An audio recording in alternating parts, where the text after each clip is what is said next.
Hey there, this is Dennis Anyone with Dennis Hensley. It's a podcast about making things up and making things happen. I love talking to creative people. And today, my guest is photographer Mike Ruiz. I've known Mike since the early 90s. We were sent together to Vancouver for Detour magazine to do a feature on the set of the movie Fear with Mark Wahlberg, Reese Witherspoon, and Alyssa Milano.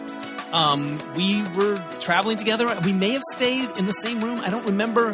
We did these interviews. He took these pictures, and we ended up, becoming friendly after that. And he actually shot my album cover in like 99, 2000.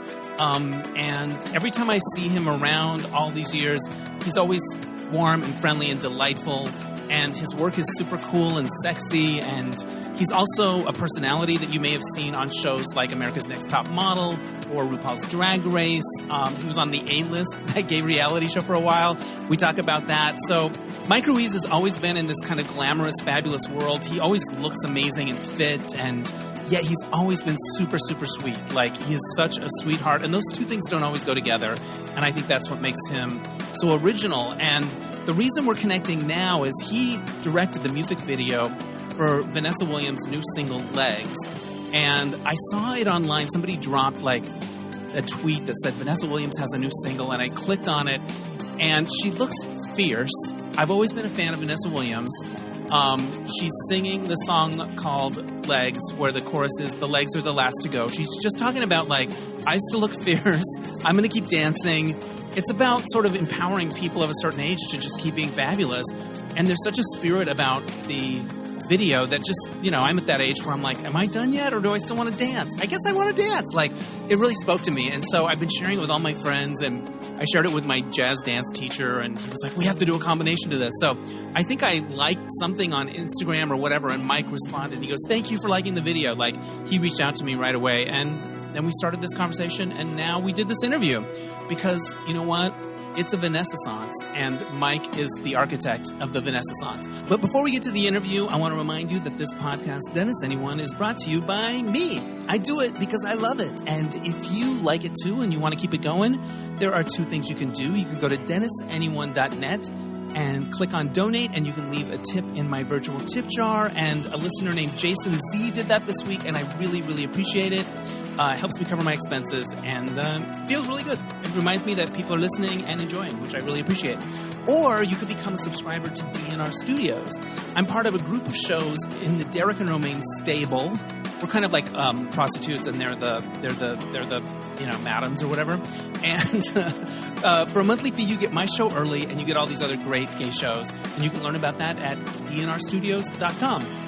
All right, that's enough for the plugs. Here now is the interview with photographer Mike Ruiz.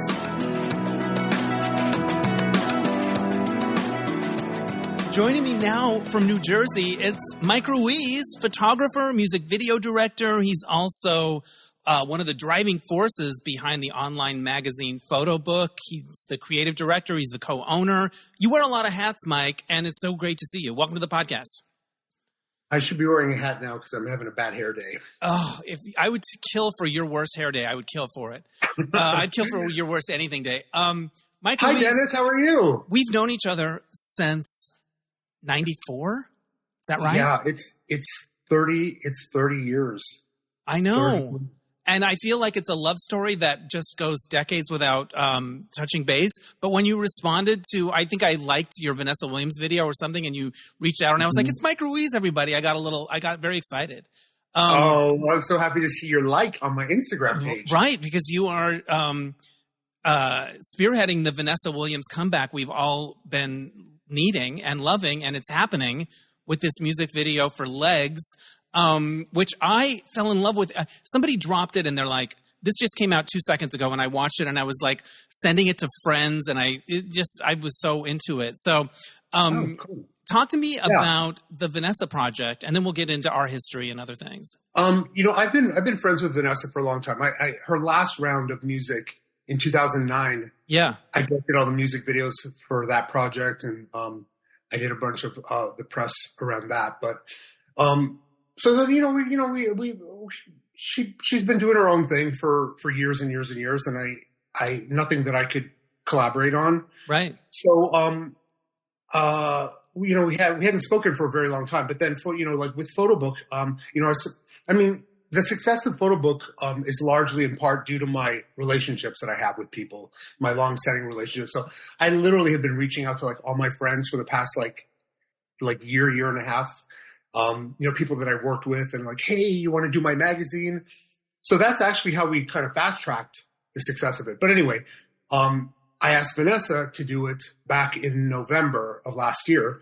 Right. She mentioned that she had some music coming out, and she's like, hey, do you want to hear it? And you want to direct the video? And it's like, oh, okay, it'll be like a sweet ballad, and I'd be down for it. Yeah, it's going to be Save the Best for Last, part 2.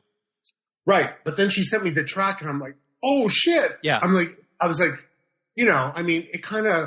it's like a throwback to old disco. It's like an anthem-y kind of thing. It's like pop. It's, high energy, like it's, everything that I'm about. So, and, it's about like, being tenacious in life and, being like not, dying out like the dinosaurs. So, that all speaks to me because I'm like the same age she is. So I was, once I heard the track, it's a long-winded answer. When I heard the track, I was like, oh, wow, like I really want to do this. So I had all these ideas and I pitched them to her and she loved them. And then we shot the video. It just sort of like snowballed into this whole thing. And what was the question again? We're talking about the Vanessa-sance. I'm calling it the Vanessa-sance. And then she told me she has like 7 other tracks coming out over the next several months. So I shot all the cover art for that. And, so it's turned, and now like, I don't know if you've seen, but it's wildly successful. In New York Times, like everyone is like covering it. Like I thought, I knew the song and I predicted this and it's in writing somewhere. I predicted that this was going to be like a pop culture moment to remember.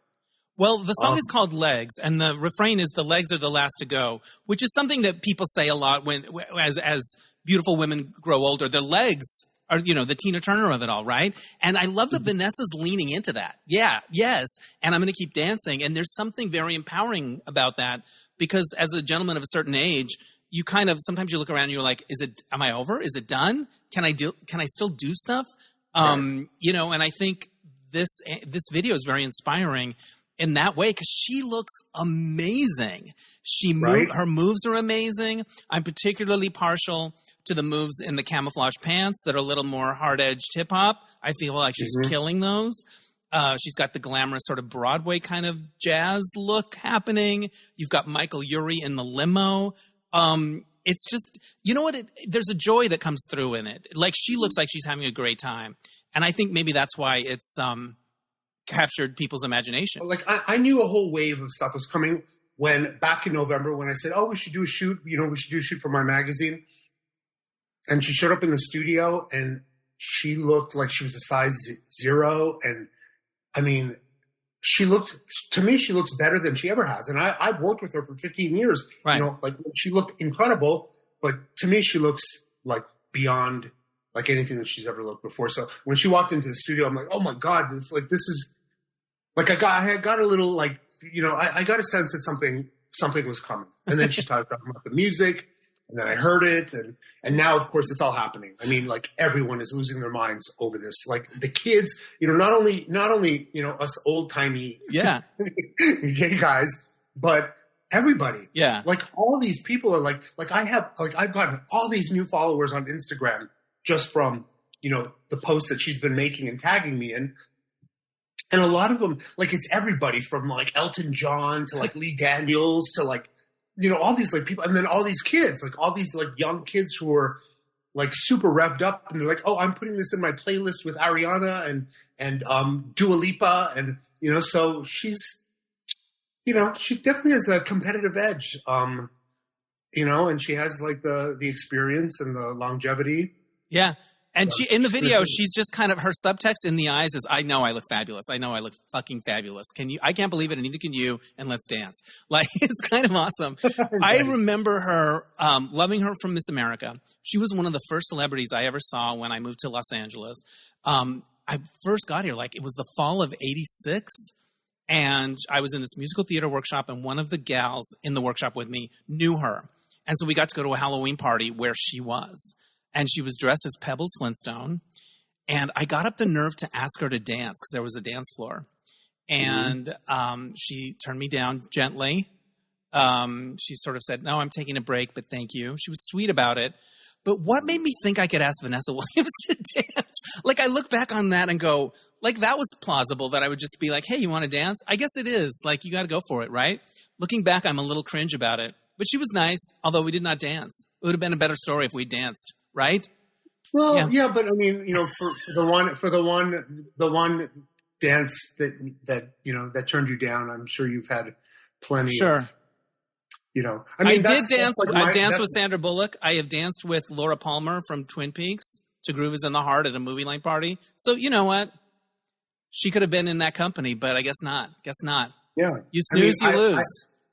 I think, I mean, you know, look, it's a good metaphor for how we've like conducted our careers. Like, you know, like I've been asking people like, you know, how I started is I used to go up to people at the gym and tell them that I was a photographer and, you know, like celebrities and stuff at Gold's Gym in Hollywood. And, you know, most of them called security on me, but, you know, a couple of them panned out and they're like, sure, you know, like, let's do a photo shoot. And, I met some great people and that's literally like, I've been faking it till I made it. Till you made it. We met in 1994. We were sent to Vancouver together to do a story for Detour magazine about the movie Fear, which at that time was called No Fear. It's Mark Wahlberg, Reese Witherspoon, Alyssa Milano. And Detour didn't send people places. I had been writing for them for a while. I wrote for free for them for years. I think I might have written for free on this story. And then finally they got some money and they started paying people, and it worked out. But I guess they got pitched by the producer, let's do this movie. So we flew up to Vancouver. It was you and I. You were the photographer. I'd never met you. And we did this. I did interviews. You did pictures. What do you remember about that trip? I just remember that it was so like, it was awkward. Like, it was really awkward for me because we were on set and, you know, it's one thing if there's a designated spot or time for a photo shoot, but there was, like, we had to do it on the fly. So, you know, it's awkward for me. That's not my thing. Like, I need to have everything set up. Right. And so you didn't really have a set. Like, yeah. Yeah. So I felt like, I mean, I don't have, I mean, I met you, and that's the amazing thing that came out of it. But honestly, I don't have really fond memories of that trip. I feel like we went to see Interview with a Vampire. Did we share a room? I think we might have shared a room. Did they put us up together? Oh, I don't remember. Anyway, we did something. I mean, we totally bonded. Yeah, we had a good time.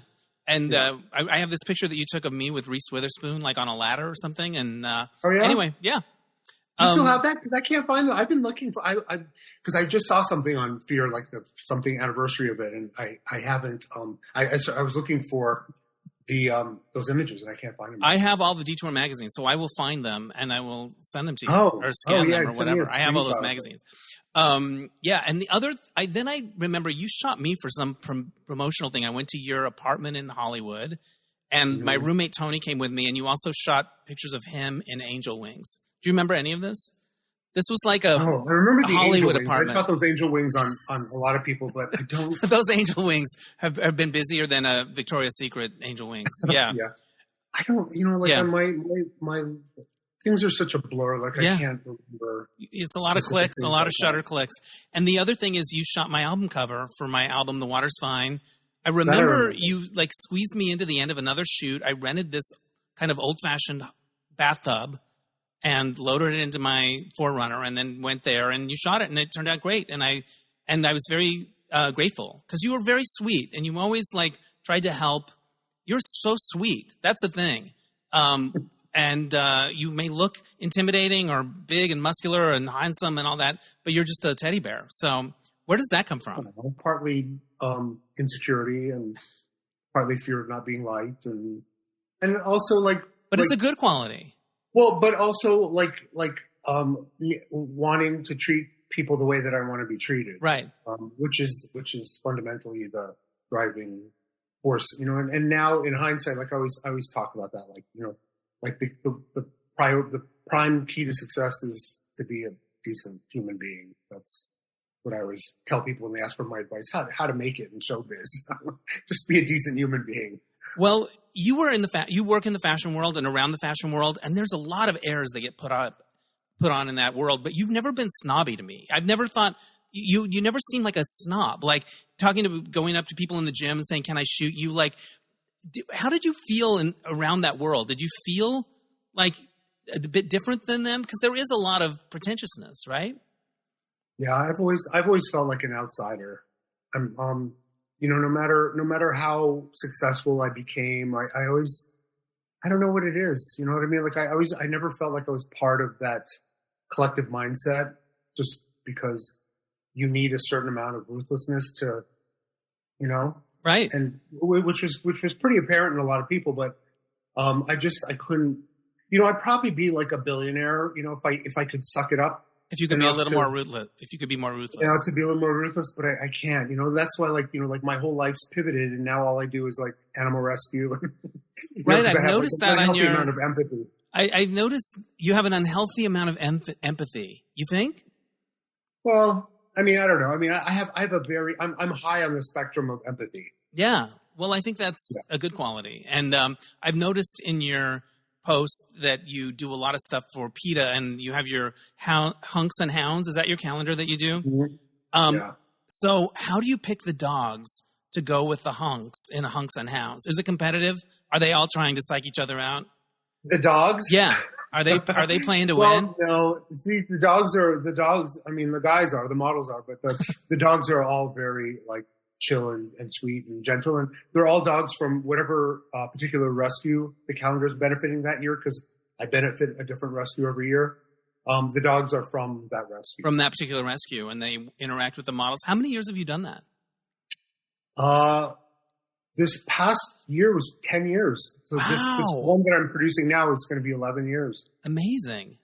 And you've done so much good, raised so much money, and the pictures are amazing. Is it fun to match the model to the dog? You're like, that's going to look good with this guy. Yeah.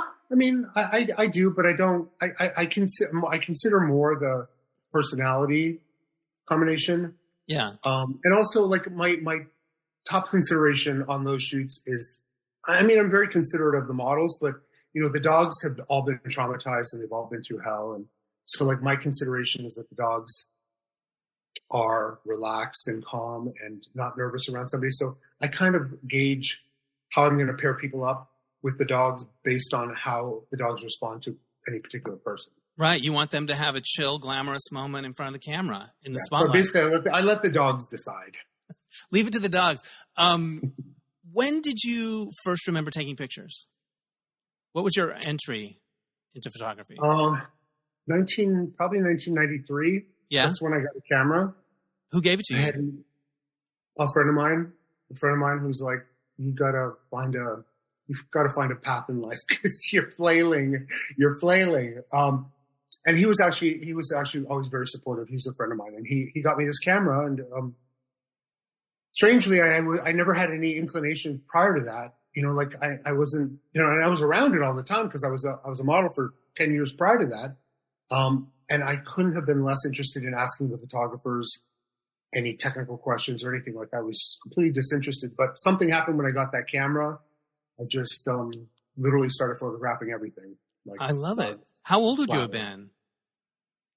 I was 93. I was 29. Like that, I opened that box. It was like an epiphany, and I literally, it was like 24/7. I was shooting.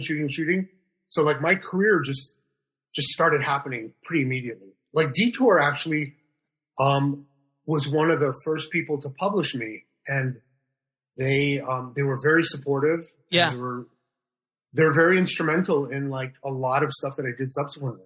Detour is kind of amazing to me. I still don't know quite how all the sausage is made, because like at the beginning I wrote for free, and then they got some money in there, and then years later I ended up writing for Flaunt a little bit, and I had to ask, hey, can I get some money for this? And they're like, here's $100. Like, but they still exist. Like they were still doing gorgeous magazines. Like if someday there's going to be a big Vanity Fair expose on the whole thing of it, and it'll be fascinating, but I didn't ask too many questions. But it was a great chance to do my thing. I got to write long interviews with people that I admired, and they ran them, and The parties were fabulous. Remember magazine parties in the 90s? He still has those. He still has those parties. Yeah, amazing. I hear, evidently. I know. know. I fell off the guest list, although I did write for Flaunt like 4 or 5 years ago. But yeah, you went from getting a camera to writing for a magazine or doing pictures for a magazine within like a year. Yeah. Amazing. Yeah. It was pretty instant. But then, once I made a decision to make it a career, then I worked my ass off. Like, it's not like, oh, it just fell in my lap and, it was smooth sailing. I mean, there was a lot of hard knocks and a lot of rejection and, because then the reality set in. When I wasn't really looking for it and a shoot would come up here and a shoot would come up there, it all seemed like so easy. But when you're like, okay, I need to make a living at this and I need to work consistently and I need to work like every other day at least, that's when the reality sets in. Yeah. Well, I actually have to work my ass off at this. You were a hustler. I have really good work ethic. So I worked really hard. And was there something that you feel like changed the game for you in terms of an opportunity or a job that sort of opened things up bigger? Or was it just like a chipping away a job at a time? It's still that way. Like I would do a big, huge job or work with like a big celebrity and think, right. This is it. The phone's going to ring. Yeah. Like my first big album cover that I shot was Rod Stewart, and that was in 1997. Yeah. Like back in those, that was like a huge deal to shoot a Rod Stewart album cover. And I thought, oh, I'm set. I didn't work for 6 months after that. Wow. Yeah. So, it's like a fickle business, but if you're tenacious and you're hardworking and you don't take no for an answer. As magazines started to sort of fade, what did you pivot to? Very malleable. Yeah. I generate income a lot of different ways. Through syndication, I made a lot of money through a lot of passive income from syndication. What of your syndicated shots has sold the most or has had the biggest life? J-Lo. Interesting.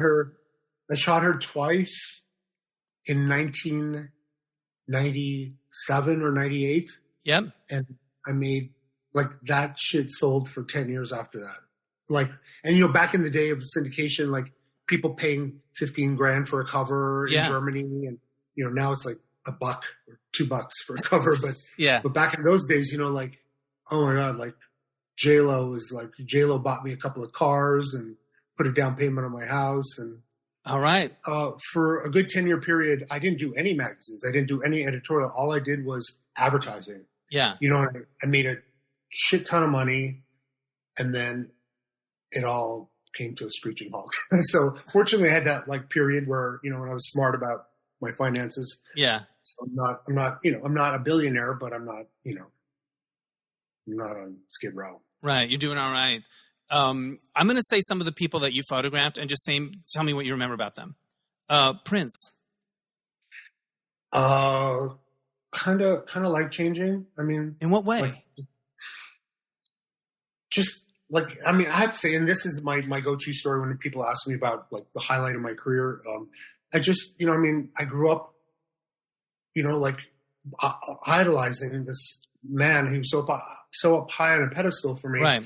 To meet him, and not only to meet him, like when the first time that I worked with him, they sent 100 portfolios, and he had to be, it was for the cover of Ebony magazine. Yeah. And he picked me out of like 100 photographers. He chose you. That's amazing. Yeah. So I was like, oh, so that in itself was like, what? So then he flies everyone to Paisley Park. Like he never went to New York to shoot or anything. So he flew everyone to Paisley Park, and, I met him, and we had a really great shoot, and then he just started requesting me for stuff. And then there was one time we were at Paisley Park, and it was just me, my assistant, and a writer from Rolling Stone.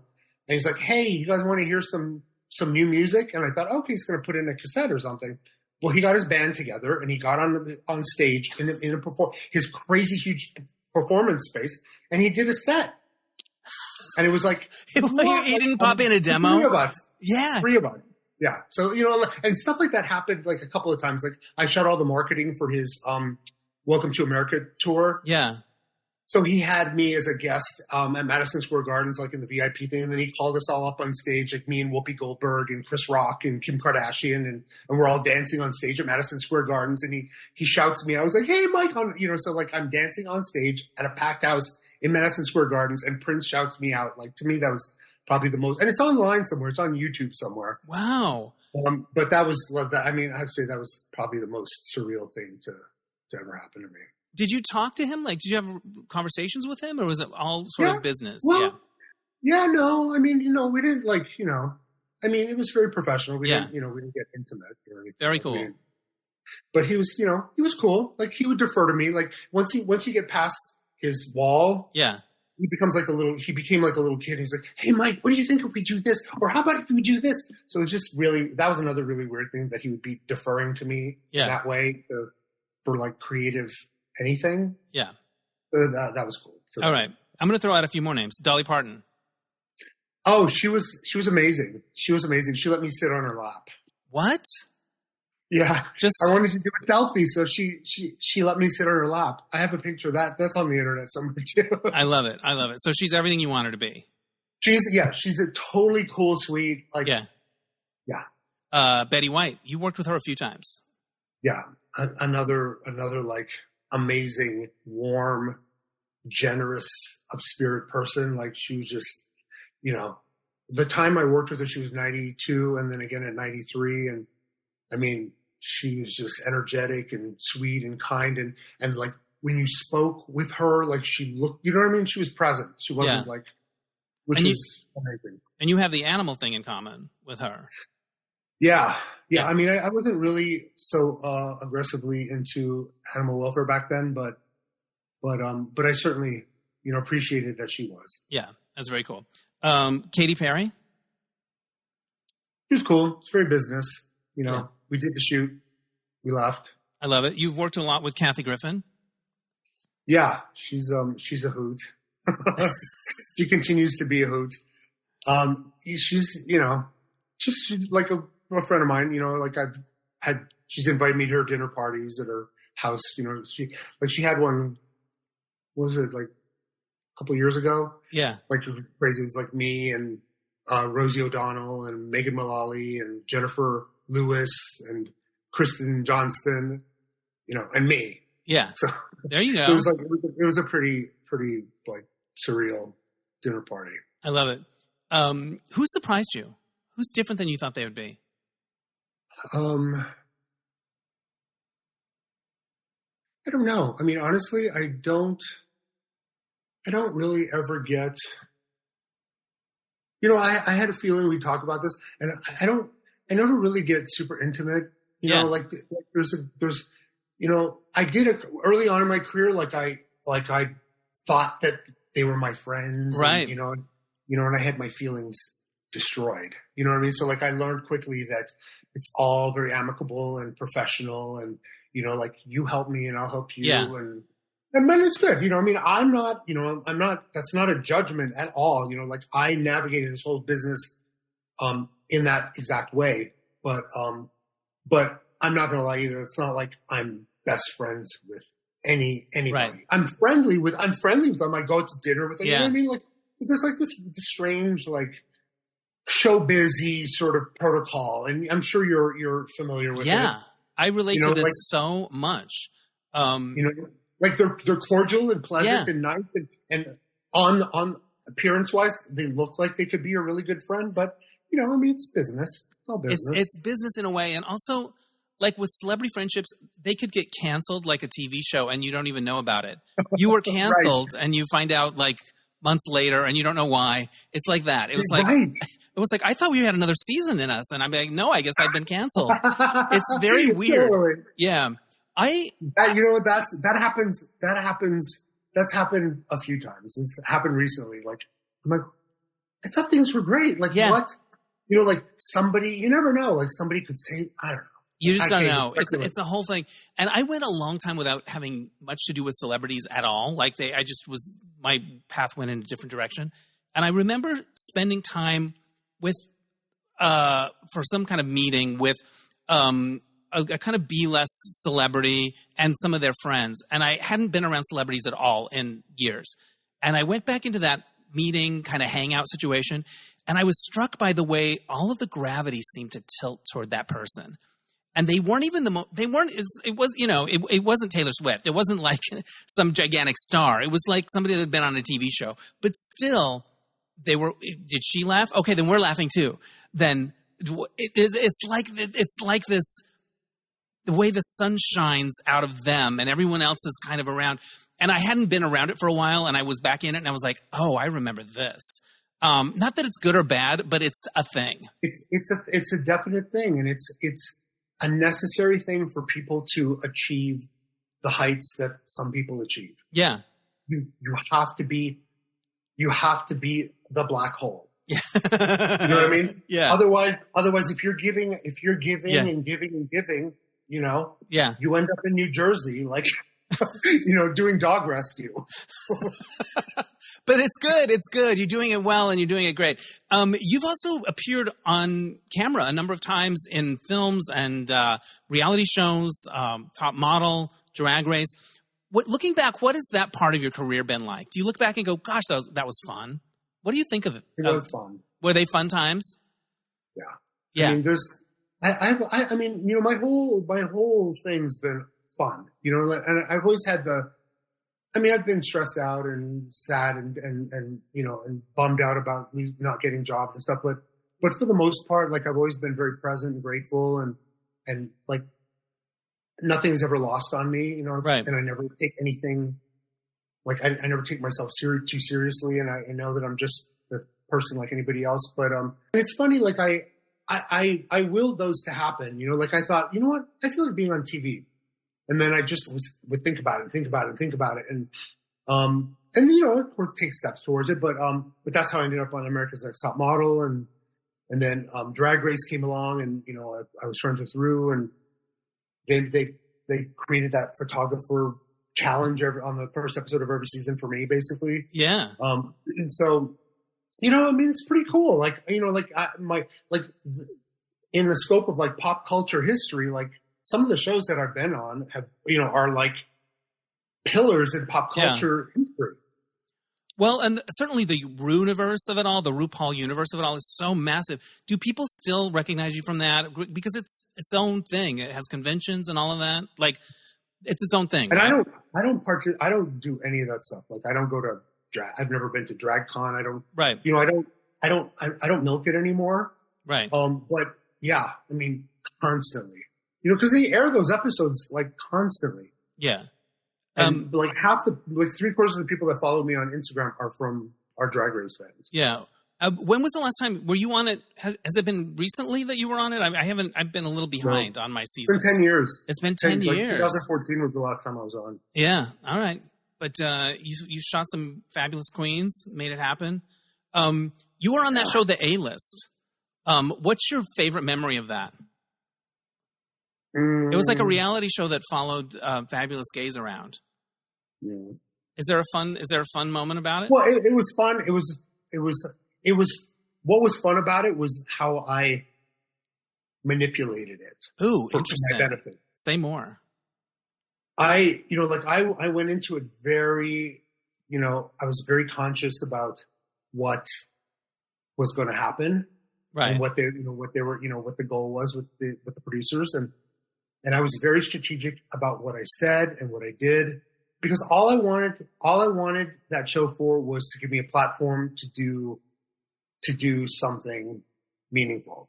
So like every segment that I did, like I would do some celebrity shoots on the show and stuff, like I'd produce my own content basically. But also like I did, I brought people to I brought the show to the Ali Forte Center. We had right. round tables and, so like I tried to use it as much as I could for the greater good. And pretty soon into it, pretty early on into it, they kind of singled me out as that guy because they knew they weren't going to get. And then so when they were having like big fights in the clubs right. and stuff, and the producers like, say something, I would just sit there like this and not say a peep because, if you don't talk, they can't use you. Right. So I literally edited out of all of those, like, those like wildly hysterical scenes because, I exercised some restraint. Right. You knew what you're doing going in, and it worked out all right. It worked out all right. When you go into a shoot, like, what part really excites you? Because you've done it for so long. What really still lights you up about taking pictures?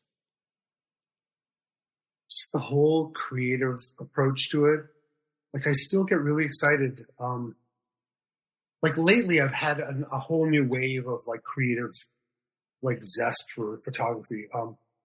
So like I'm like a little kid again. Like, you know, there was a period of time where I was a little jaded. I'm like, okay, let me just get this portrait and be done with it. And, right. But now I'm thinking, oh, how about if we build this set and we do this? And, you know, like I spend so much money on these shoots that I don't make any money on just because like I need the creative gratification from it. So, it's doing that. It's like, just, you know, it's like playing dress up. I mean, it's like the ultimate childhood game to play. You know, you dress people up and put makeup on them and make them stand in funny positions. And I mean, you know, and like create like huge, massive celebrities. Like it's all very surreal to me sometimes. Like sometimes I really if I really stop and think about what I'm doing, like what the hell is going on here? But it's cool. Like I'm so grateful for it. What are the words and phrases you're likely to use during a shoot when it's going well?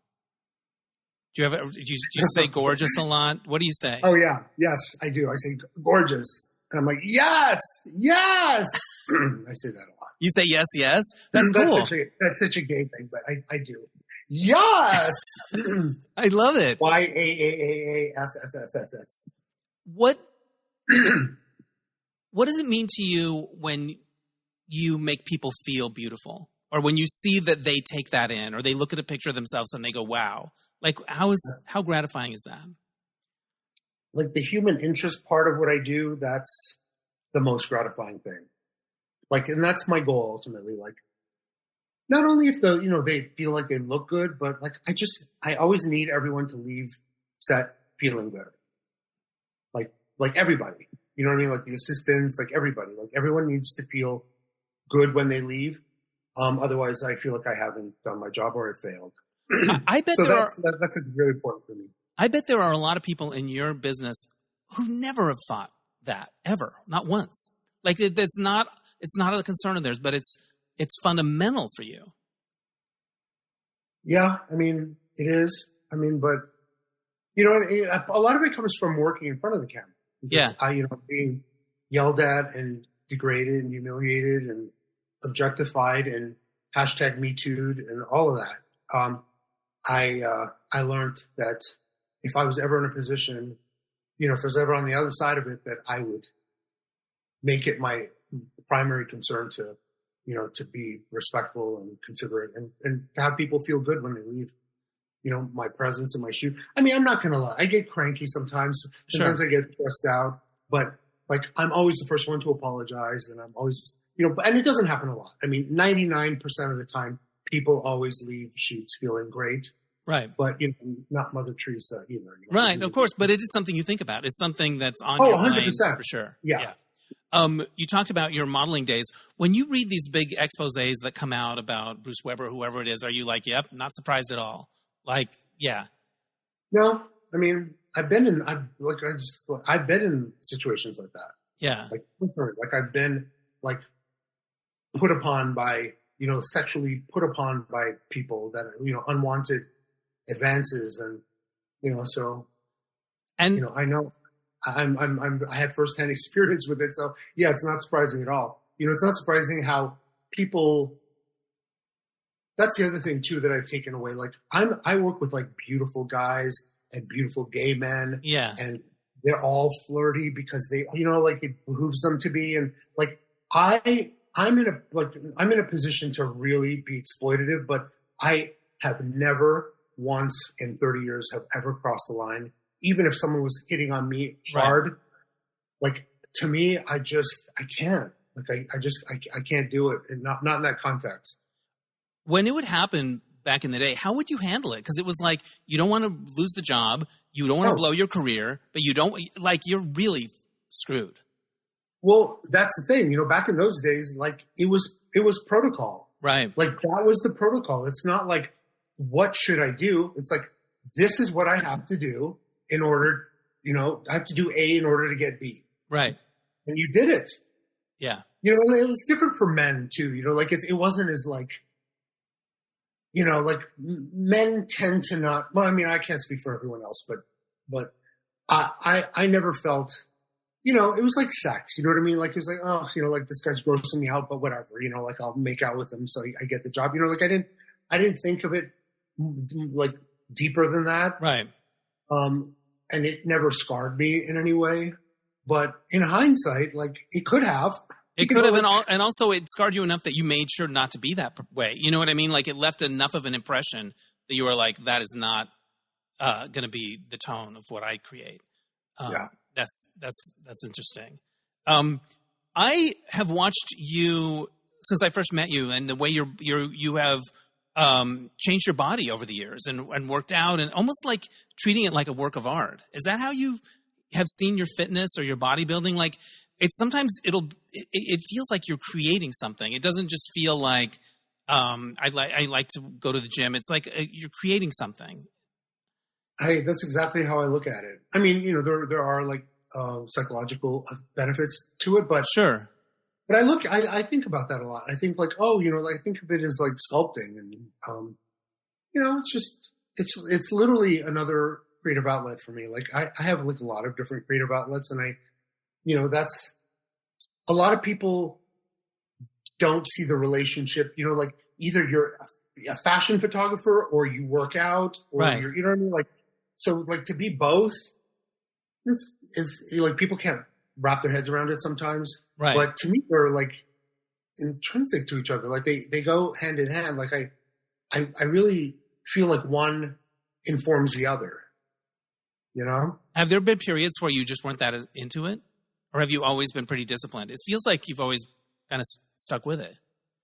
Yeah. I mean, I wasn't, it's funny, only during the pandemic did I really become like I really saw a huge change in my body, and I realized what I was capable of during the pandemic, because I was like Bette Midler and ruthless people like in the basement, like working out for 5 hours a day. Right. Oh, so you got really into exercise during the pandemic, as opposed to like, yeah. I'm just going to lay on the couch and order DoorDash. Well, fortunately, living out here in Jersey, I have a little bit of land. And, yeah. I set up all these like pulleys and things under my deck, and I was working out under my deck for like 3 hours a day, and it was pretty incredible, like how I was able to change.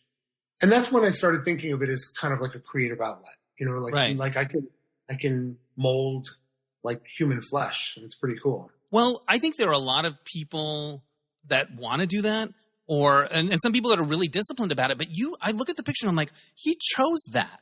How the fuck does he do it? Like, I'm kind of in awe of it. Is it a lot of time? Is it a lot of commitment? Is it a lot of sacrifice? Or do you just know what you're doing?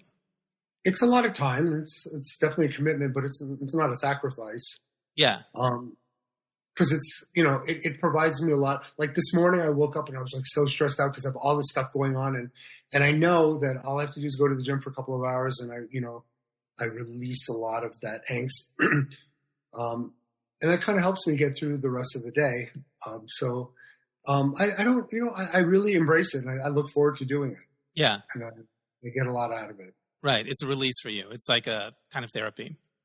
Mm-hmm. Yeah. I love it. Where's the weirdest place you've ever been recognized? From somebody that saw you on TV or the print ads, or? I was in Cairo. Oh, wow. I was in Cairo, and I was having dinner, and I was on my phone looking at all the pictures that I'd taken that day. And then I get like an Instagram notice, and I look on Instagram, and there's a picture of me in the restaurant that I was eating at in Cairo at the back of my head. And they had tagged me. They knew it was you from the back of your head. Like Ruiz is sitting like right there and he tags me. So I'm like turning around, like that was like to me that was kind of like the strangest. That is, just the most unexpected place. It wasn't weird or strange or anything. Yeah, it's just just kind of surreal, right? Like it's happening in real time. Where were you born? Were you from Canada originally? Did I dream that? Yeah. Yeah. Born and raised in Montreal. Yeah. So do you speak French? Mm-hmm. I love it. When did you come to the States? In 1987. And what brought you here? Dreams of a better life. Dreams of a better life. So photography was not on your radar at all as a kid. Like, what captured your imagination growing up? Studio 54. Like, all I did was fantasize about being at Studio 54, like from the age of like 12. As soon as Studio 54 hit, like literally I became consumed with Studio 54 and its inhabitants. So like in my mind, like I had this very rich fantasy life. I was friends with Brooke Shields and like Andy Warhol, and I was hanging out with all these people. And I think it was that like very vivid fantasy life. In hindsight, was creative visualization, because it all, like a lot of stuff that I used to fantasize about kind of manifested.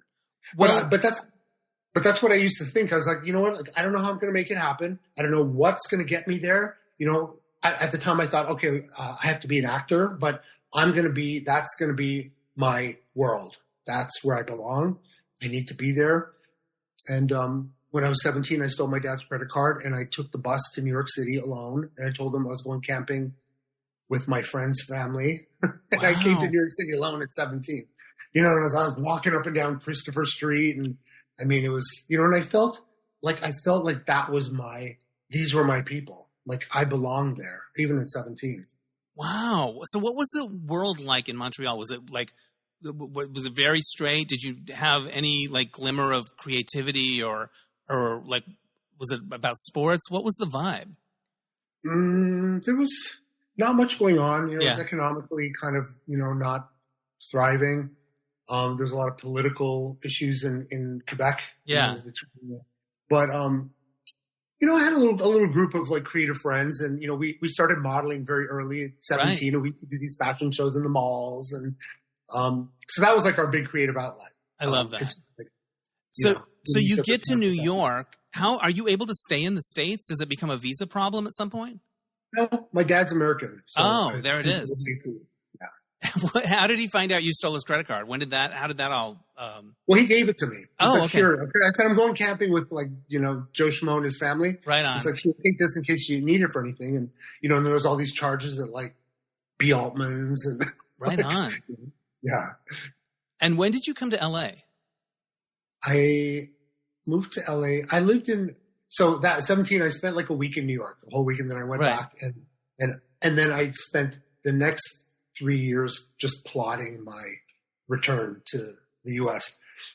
And then I moved back to New York, and I lived there let me think of it. Okay. So I lived in New York for 4 years, from 88 to 92. And then I moved to LA, and I was in LA from 92 to 2002. Yeah. I moved back to this, but that's where I kind of, you know, grew into my own, you know, and it was in LA, and that's where I started shooting. I moved to LA to become an actor. You know, I thought that was the path that was going to get me there, but right. Then I started shooting. I got that camera, and I became consumed with it, and my whole trajectory changed, and I became like a photographer instead. And then since I was in LA, that's when I started going to the gym and asking people to, you know, Tracy Lords was one of the people that I asked if I could photograph, and it panned out. We're still friends today. She was one of my earliest interviews for Detour magazine. Funny enough, Tracy Lords. Yeah, we crossed a lot of those threads, you and I. It's funny because when you look at your work, the Studio 54 thing doesn't surprise me because there's a glamorousness to your work. Like it's a little heightened, a little shiny, a little disco-y.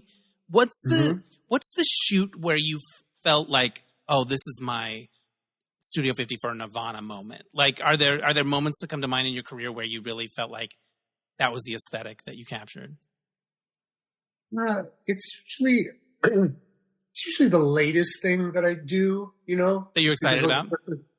That, you know, like it's like the last thing. Like I just did this shoot with Erica Jane in LA, and I had like 10 bodybuilders all oiled up. I mean, it was just. I mean, it sounds typical, but it was really beautiful. Like it just looks magical the way I lit it and everything. So like I have the images up on my desktop, and I just keep looking at them because I love them so much. So, it's usually like the last, well, that's the thing with me. When I work on something, I go through the whole arc of like, oh, this is amazing. But then I get tired of it and I need to move on to the next thing. So I don't like, I'm not nostalgic about like old stuff that way. Oh, that I was really fond of that shit. I mean, I look at old stuff and, I appreciate it and I'm proud of it, but I don't feel connected to it in any particular way. You were able to keep moving on. Yeah, that's cool. The whole Vanessa Williams thing is like, it's ongoing, so. The Vanessa-sance is just getting underway. I've got to get better at saying it if it's going to roll off the tongue. Vanessa-sance. Yeah, that's how it's not the Vanessa-sance. It's the Vanessa-sance. Vanessa-sance. Yeah, that's it. That's it. You said it right. I think that's it. Yes, that's it. If we practice it, we can nail it. I think it's four syllables. Thank you. Yes, welcome to the Vanessa-sance. I'm all about it.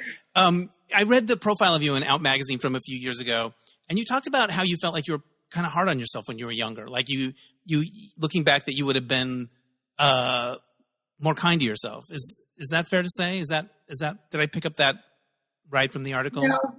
Well, yeah. I mean, but then but then I go through, then I vacillate between like if I wasn't hard on myself, would I just become complacent and right? Would you and not like I don't like I have no regrets about how I was or how I needed to process things, because because I feel like so fortunate, I feel so fortunate like at the way that everything's turned out in my life that I shudder actually at the thought of like going back in time, like when the time machine movies where they go back into one thing and it affects the whole universe moving forward. Like that's what I'm terrified of. Like if I were to go back and like say one little nice thing to my younger self, like the whole universe would have changed for me. Right. That terrifies me. Yeah. There's no Vanessa-sance if you do that. No, none of it. Do you have this moment? We're similar ages. We've been doing the same thing for a while. I was interviewing somebody the other day, and somebody, I think I talked about this on the podcast. I was interviewing Jennifer Love Hewitt for a EPK thing, a short interview. And I knew her back in the 90s. We did big magazine profiles for Detour and stuff. And during the setup, she looked at me and she goes, "We're still here." And I almost started crying. I found it so moving. But do you ever think that? Do you ever think like, I'm still doing this? It's something about this time or where I'm at in my life. I just find that idea of still being here very moving. When I went and saw the Madonna concert and she's still there, I kind of can't, can't get over it in a way. Mm-hmm. I've suddenly that song "Land of the Living" by Christine W. Yeah. It's been, I've always loved that song, but I put it back on my playlist in the past couple of months because that's what it's about. It's about like, like you're still standing and this whole Vanessa Williams, thing. Like, I mean, and thriving too, I mean, again, I feel really grateful because, some people have an arc or, they have a pinnacle in their career and then it kind of, and I've had ebbs and flows, but like, I feel like, there's been some consistency, and I'm grateful for that. Yeah. And it continues, you know what I mean? And I think it's, I don't know, what is that a testament to? Like our tenacity or I think it's a little resilience for sure.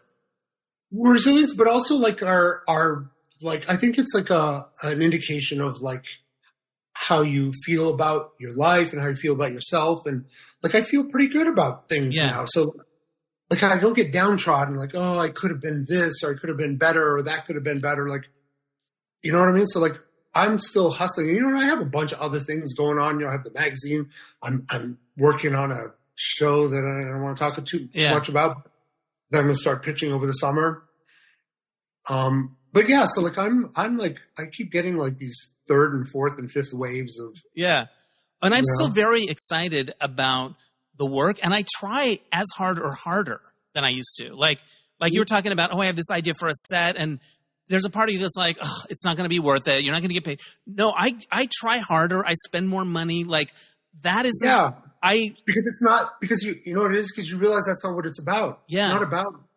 It's about the satisfaction that you get out of doing something amazing. Right, and it really is like, oh, is it going to be worth it? Yeah. because I want to do it. Like, I still have that. It's just interesting. Yeah.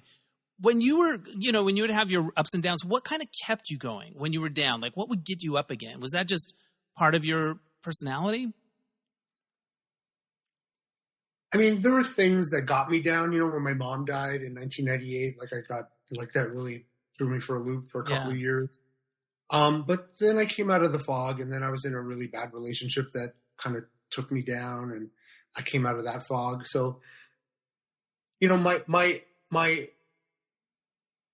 my baseline is up here. Do you know what I mean? So the stuff that took me down wasn't going to keep me down. It was just a temporary thing. It was always going to be a temporary thing. So that's what kept me going is like, because I've always had this like really aggressive need to succeed or not succeed. Like, it's not about like making money or being famous or whatever. It's about like feeling good about what I'm doing. So like I always had the need to do, to feel good about what I'm doing. Right. And when there was those times where I wasn't feeling good about it, I figured out ways to do it. And it looks like you want to say something, but let me just get this one thought out. And I think you're a lot like this, is when you start feeling like people like us who are self-starters, we have to be self-starters. You kind of develop that skill. Like, so when things are not going right, it's not like you're in an office job. Like, you have to be creative and you have to be innovative, and being in a freelance sort of type job, that becomes second nature to you. It's just thinking outside of the box and figuring out new ways of making things happen and making things work. And I think that's like how I keep, kind of keeping things fresh. And you seem like a naturally optimistic person. Would you describe yourself as an optimist? Yeah. Yeah. I mean, I would. I mean, I feel like my photography is kind of optimistic. That's how I describe it, is hopeful and optimistic. And I love that. And you're married, right? Just recently divorced. Oh, shit. They're very amicably divorced. You consciously uncoupled. We did. It was, yeah. I mean, he was here earlier today. He was, we have the dog in common. So sure. We co-parent, and, we're still very, very amicable. It was just a metamorphosis in the relationship. Yeah, that's how it goes. These things happen. You have some merch on your website, cool shirts and things like that you've done sexy photos for. What's your bestseller? The one of me. The one of you, right on. I haven't. Is it the one of you in these little shorts, right? They're just like little leather shorts. Is that right? No, it was, wait, what is it? Oh, it's right here. Do I have time to go get it? Yes, go get it. I love a show and tell moment. Yeah. Okay, hold on. I'm coming. Okay, I'm back. It was this one. Like, this one I've reprinted a million times. Okay, it's the mic for the audience not watching this. It says mic, and it's you with Yeah. I'm actually not really, I mean, I might kind of resume pushing all of this stuff, but right now it's kind of not really. But these, I've sold like thousands of those T-shirts. That's exciting. And you also did this really cool Tom of Finland shoot where you body painted the people, and the images are stunning. How hard was that? It was hard. It was like 9 hours of body painting. Amazing. It was hard on the models. Yeah. It took me 3 minutes to shoot it, but yeah, but it really turned out cool. And then you would see them like moving, and you're like, oh, I thought that was a cartoon. Like, it was really, really, really effective. Do you remember the first images of sexy men that you saw growing up? Like those things that kind of capture your imagination. Yeah. I was like a disco kid, so 80s or 70s guys, Gregory Harrison, Willie Ames, like that kind of Battle of the Network Stars, Speedos. Like, what were the guys that turned you on? Patrick Duffy from Men from Atlantis. Sure. I had the total hots for him. And then, my dad used to have bodybuilding magazines, and I was like 8 or 9, and I would lay them all out on my bed, and I get this feeling in the pit of my stomach, and and I didn't know what it was. Like, my parents would come in the room and have all these magazines out, and I think that was like their first indication. Like, I would just have them all open on my bed, and I'd just be staring at them, and they made me feel a certain way. Yeah. in hindsight, it's only years later I developed shame about it. But back then, yeah, that's I got my, my mental rocks off. Right. Well, it explains a lot in terms of your aesthetic and also your own fitness and stuff like that. It feels like it's part of the same continuum. So, Mike, before I let you go, tell people how they can find your stuff or anything else you want to promote. I mean, you could pretty much see everything that I'm doing and kind of tap into all of the charity stuff and all the show busy stuff that I do on my Instagram page, which is at Mike Ruiz 1, all spelled out. Right, because there's 2 Mike Ruiz Instagrams. There's 5, actually. There's 3 of them are under my dog's names. Oh, okay. And I use those to help save dogs. Yeah. And then I got kicked off of Instagram, so I started a backup account. Yeah. And then my main account got reinstated, so I kept the second account. And then I just started a third private account where I just post like goofy stuff. Yeah. It's just like personal stuff. Yeah. Like my public page is all like work stuff, but my at Mike Ruiz 1, all spelled out, and the number 1. Yeah. That's like my private sexy That's one. your main one. Why did you get kicked off Instagram? Too hot? I think it's because I did for 2 years I was doing a Leatherman project. I was photographing active members of the leather and fetish community. Right. And it was beautiful portraits. It wasn't like salacious or anything. Yeah, no, they're beautiful. They're just like straight on and they're very striking. Yeah. But I did a corresponding video, and the video was a little racy. It was not racy. It was just guys being affectionate with each other and guys kissing. And, so I have a feeling that somebody, couldn't handle it.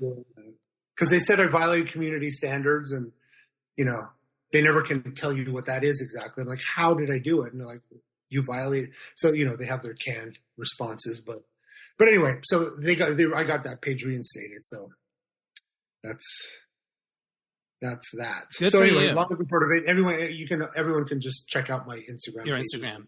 And also Photo Book is your online magazine that you started. Photobookmagazine.com. Yeah. Yeah. And, you can check it out. We're very proud of it. The fact that we're sustainable and inclusive and diverse and we're ethical. We never shoot fur, feathers, or exotic skins because that's animal cruelty. So, we like to think we are a little fashiony glamour magazine with a conscience. I love it. It's beautiful. There are 2 names on my sheet that I forgot to ask you about. One is because I'm obsessed with them. Alan Ritchson. He's the actor from Reacher. He wasn't really on my radar until like a month or 2 ago. And then I just did a deep dive in his Instagram and I'm like, this guy, he's super hunky and hot, but he also sings and he's religious. He does church on Instagram. Like, talk to me about Alan Ritchson. And he hates Trump. What more can you ask for him, man? Yeah, he hates Trump. He's delicious. He's intimidating. Like, I don't get like nervous around, but I mean, he's 6'4" and 250 pounds of like, and he just walks in and he's like so beautiful. You know what I mean? Like it's so like you can't process it. And this big wall of a man walks in, but he's like super chill. Like within a few minutes, he's like, Well, he's a little sassy. Like he's little like he feels like he's got gay friends or something. You feel like he'd be right at home at a brunch, discussing Kylie. I don't know. There's something about his humor I find endearing. The other name, he's really cool. I like him a lot. He's a really cool guy. I love to hear that. The other name on your bio that struck out to me, Adam Schiff. There was a flag thing, like a cool thing that happened. Can you tell me about that? Yeah, somebody from his office. I mean, it's not like he's trolling Instagram looking for people to honor. Right. But somebody in his office was aware of me and stuff that I was doing and reached out to me and asked me if I'd be a willing recipient of this thing that they do where they fly a flag over the state capitol and then they take it down and they pack it up and they send it to you with a certificate. So it's basically like they're honoring people for various things, and they sent that to me for for my advocacy in the LGBTQ community. That's amazing. And this was flown over the state capitol or the U.S. Capitol. U.S. Capitol. Wow. That's very cool. And you have it in your house. The certificate says, like by the order of Adam Schiff. Yeah. Shifty Shift served it up for you. That's awesome. I love it. All right, Mike, this has been so fun to talk to you. I just think you're great, and I'm so happy we reconnected. Me too. Always, over the years, you always seem nice. You always put a smile on my face. I always love seeing your work. Here's my final question. How would you describe your point of view as a creative person? Like, what are the qualities that you try to espouse? Hopefulness, like I'm optimistic. So I try to impart that into my creative point of view and my point of view in general. It kind of keeps me afloat and also inspires me to do a very specific kind of work. Not only, photography wise, but just across the board. Like, I feel like everything that I do has hope infused in it somehow. And it wasn't like a conscious effort. Like, I'm going to be the hope photographer. Right. Like, I was doing it. I mean, it was a form of escapism. So, like, I basically created a visual world that I needed to see to skirt my, my reality. Right. So, I created this whole alternate reality. And in hindsight, I realized that I was kind of creating, like, hope for myself and, therefore for other people. And that sort of like spilled into other things that I do. I love that. That's really beautiful. Thank you for this conversation. I'm so happy to see you again. Thank you, Dennis. And I will be talking to you plenty again soon, off to the side. Awesome. And may the carry on with the Venaissance. Let the Venaissance begin. Please, you could tell her we're calling it that. Please tell her. Text her right now and say we've come up with a word for what this is, Venaissance. Although people will Venaissance. Yes, although people might think it's Renaissance, Beyonce, but I don't think so. It's more like the McConaissance. It's like the Venaissance. Yeah, I love it. We'll get it. We'll get it. Thanks again to Mike Ruiz. Check out the Vanessa Williams video Legs wherever you watch videos at. And you can also follow him on Instagram. And his website is mikeruiz.com. Got a lot of stuff going on, the photo book, all of it. Check it out. All right. So this happened. All right. I mentioned in the interview that I started taking this jazz dance class recently. I don't know, the last month and a half, 2 months. And it's taught by a guy named Michael Rooney, who I remember when I first came to LA to pursue performing. I took his class sometimes, but he was sort of an idol. Like, I remember just going to this one recital that he choreographed, and just his work was so beautiful. He's Mickey Rooney's son. I knew that. And he teaches this class, like Jazz Over 40, for people right here in North Hollywood, close to me. And the reason I know about it is I have another friend named Fred Tallickson, who is an Emmy-nominated choreographer. And I met him when I first moved to LA in the late 80s, 90s. And we like to go to dance class sometimes together. And the other, I don't know, back in November, I think it was, I got a text from Fred, and he wrote, "The last time." That's all he wrote in the text.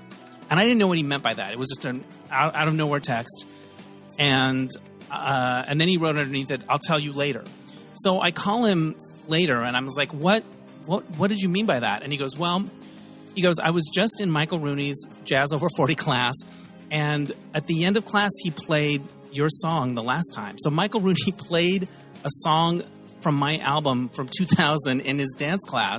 It's like this ballad, this kind of sweeping ballad. There's a big guitar solo in it. It's like my barn burner ballad. Anyway, he played it in his class. So he knew my music from way back then, and he used it in his class, and Fred was there, and he texted me. So I was like, oh, Michael's still teaching? I want to take his class. And so I put it on my dream board, like you do, and I started taking it a few months ago. Saturday mornings, Thursday afternoons. I even took a master class that he did that was longer, and it was a Beyonce combo, and it was barefoot, and it was so much fun and challenging. Anyway, I've gotten really into it. So a couple weeks ago, we're in this class, and between the warm-up and the combo, he walks around to the class, and he goes, "I've got a soft announcement, everybody." And he goes, "I have a friend who used to be one of my assistants when I would choreograph, who is now a dance agent. And she is looking for mature dancers because they get a lot of calls for mature dancers for commercials and things like that. And so she's going to come to class next week. And if you're interested in being considered, like if you would want to go out and audition for those kinds of things, she's going to be here. No pressure. That's just kind of what's happening." And so I was like, there's an agent coming next week. So I show up to class next week, and I tear some shit up. And long story short, I just got an email saying if you want to set up a time to talk about representation. So at 59 and a half, I may get a dance agent, and I'll be a dancing bottle of Boniva. I don't give a shit. So that may be happening. The point is, dreams can still come true. And the funny thing is, I could never get an agent back in the day when I was trying, when I'd come out here and was trying to be that music video person or whatever it was. So that's wild. And I have to say, dancing in that class has been really thrilling. Like, it's amazing what your body remembers, like some of that style stuff. Like, I'm just like really gratified that I can kind of still do it in a way. I'm not injured-ish. I'm like not injured. Like, I have friends that are like their backs would never let them do that, something like that. And I don't know. We'll see what happens, but there you go. A chain of events, a dream board, and the next thing you know, we're going to be dancing to Vanessa Williams' Legs as part of the ongoing Vanessa-sance. It's really rolling off the tongue now, and that makes me feel really good. All right, that's enough for this week.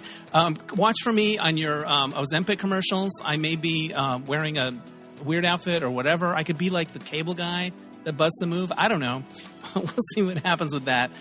In the meantime, I want to thank Oscar Rosario for mixing the episodes. Also, my theme music is my Bark Daniels for placement music.